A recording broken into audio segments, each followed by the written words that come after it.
ভাইজান, তুমি কেমন আছো? আমি ভালো আছি রে বোন, তুই কেমন আছোস?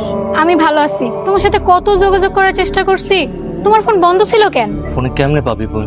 আমি তো 2 মাস ধরে জেলে আছিলাম। সেলিম, তুমি কেয়া, আমি চলে আসছি। কতদিনের ছুটিতে দেশে আইছো? আমি ছুটিতে আসি নাই কেয়া, আমি একবারে চলে আসছি। একবারে চলে আইছো মানে তুমি আর বিদেশ যাবে না? আমার আকামার মেয়াদ শেষ হয়ে যাওয়াতে আমি অবৈধ হইয়া পড়ছিলাম। এসব তুমি কি কইতাছো? তার মানে তুমি আর বিদেশ যাইতে পারবে না? না, আমি আর বিদেশে যাইতে পারুম না। তবে এমনিও আমার বিদেশে যাওয়ার কোনো ইচ্ছা নাই। আমি চিন্তা করছি এখন আমি দেশের মধ্যে কিছু একটা করুম, সবসময় তুমি লগে থাকুম। আর আমার আব্বাই যে তোমার এত টাকা খরচ করে বিদেশ পাঠাইলো, সব টাকা তুমি নষ্ট করে আইলা? তুমি তো কোনো টাকাও পরিশোধ করো নাই। না, তোমার লগে আমি সংসার করব না। এসব তুমি কি কইতাছো কেয়া? আমার শ্বশুর আব্বা যে বিদেশ যাওয়ার টাইমে আমার টাকা দিছিল, সেই টাকা তো আমি কবেই পরিশোধ করে দিচ্ছি। তার মানে তুমি কি বুঝাইতেছিলা? আমি মিথ্যা কথা কইতাছি? হ্যাঁ, আমি তোমার লগে সংসার করব না। তোমার মতো ব্যর্থ প্রবাসী রে আমি তালাক দিব।